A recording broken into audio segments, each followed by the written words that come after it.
Kali ini saya akan putarkan misi balas dendam. Jangan lupa subscribe dan like Movie Zikri.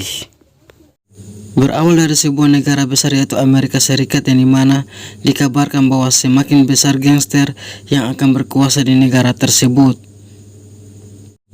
hingga membuat sang gubernur berbicara akan menuntas habis para gangster-gangster dan para bandar-bandar narkoba yang mencoba menguasai Amerika.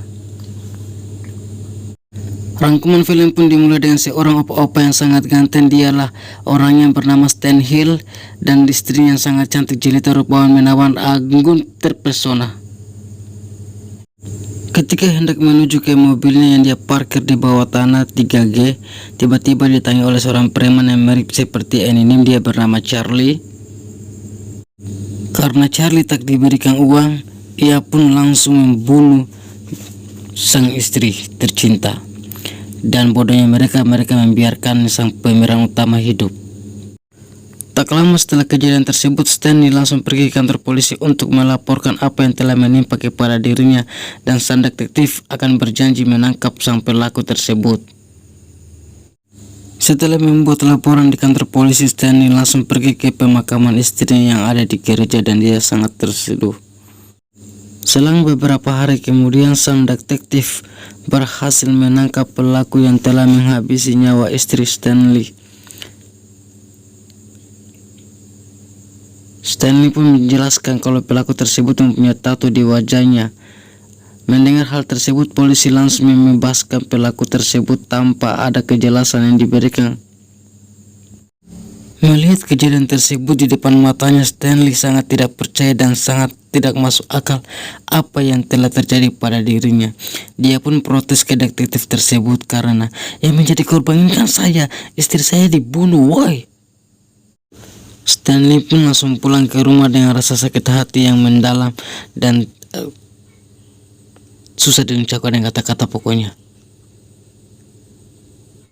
Stanley pun keluar untuk pergi beli martabak. Tak lama dia melihat Charlie dan kawan-kawannya.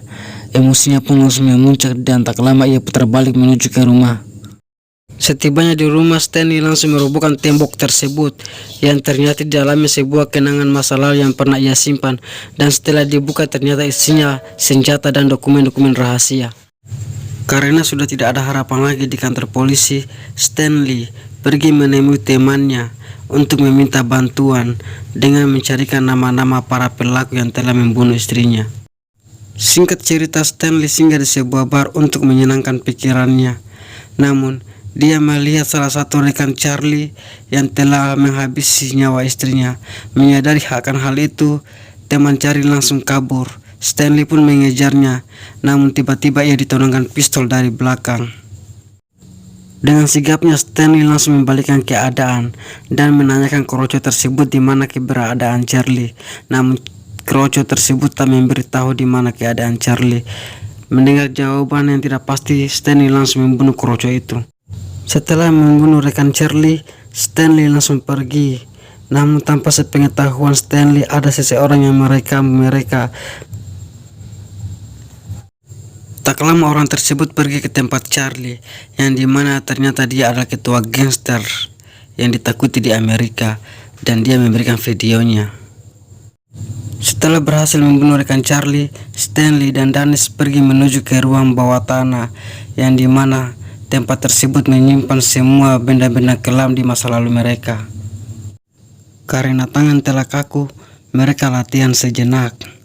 Karena mereka telah lama meninggalkan barang tersebut, dan sekarang misi dimulai. Di sisi lain, kita diperlihatkan dengan dua mafia yang menangani kasus Stanley. Rupanya mereka berdua kerjasama dengan Charlie. Inilah mafia berdasi. Ternyata dua orang satria baja hitam inilah yang melindungi bisnis haram mereka selama ini. Setelah berhasil membunuh satu pelaku, Stanley pergi mengincar pelaku lainnya yang bekerja di sebuah tempat tato, dan Stanley meminta membuatkan tato tersebut yang bertulisan I War, dan pelaku tersebut baru menyadarinya. Seperti yang kita tahu, dengan mudahnya Stanley menghabisinya. Makin tua makin jadi tua-tua keladi. Di saat yang bersamaan, Dennis didatangi oleh Charlie dan Charlie menodongkan pistol ke Dennis. Namun Dennis adalah serigala yang sangat lapar. Dengan mudahnya semua para kurcaci-kurcaci tersebut dikalahkan dan Charlie langsung melarikan diri. Keesokan paginya Charlie pergi ke kediaman Putri Stanley dan menembaki mobilnya. Akibat kejadian tersebut, suami dari Putri Stanley terluka dan Putri Stanley menyalahkan ayahnya. Tak ingin kehilangan cinta untuk kedua kalinya, Dennis dan Stanley langsung pergi ke tempat Charlie untuk melakukan balas dendam. Setibanya di tempat mereka, Stanley langsung memborbardir tempat tersebut dan tiba akhirnya ia ketemu dengan Charlie dan langsung menembaknya.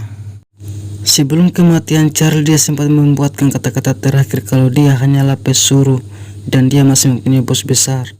Di sisi lain, anak Stanley kembali diserang dari anak buah bos besar tersebut dan ayah Stanley mengatakan kalau jangan pernah libatkan anak-anaknya. Rupanya dari jauh Dennis siap menjadi sniper. Tak lama Stanley menanyakan kenapa dia membunuh istrinya. Lalu si gendut itu mengatakan kalau dia dibunuh atas perintah bosnya, yaitu gubernur. Di saat yang bersamaan Bang Toib datang dan rekannya menodongkan pistol ke Stanley, namun Dennis datang lebih cepat dan akhirnya Bang Toib menyerah. Setelah itu Stanley langsung pergi ke kediaman gubernur dengan menyandra Bang Toib. Dan setelah tiba di kediaman gubernur, Bang Toib dibuat pingsan dan mobilnya dibakar sehingga meledak. Setelah berhasil masuk di kediaman gubernur, Stanley langsung berhadapan satu lawan satu melawan gubernur dan ternyata gubernur hebat juga. Di sini semuanya saling adu serangan, shotgun dengan lawan tangan kosong, tapi dengan mudahnya Stanley mengalahkan shotgun tersebut. Hebat. Film pun tamat dengan diakhiri sudahlah dengan laser-laser saja. Buat teman-teman yang sudah menonton, terima kasih banyak. Mohon maaf bila ada kata-kata yang salah, karena semua manusia itu tak luput dari kesalahan.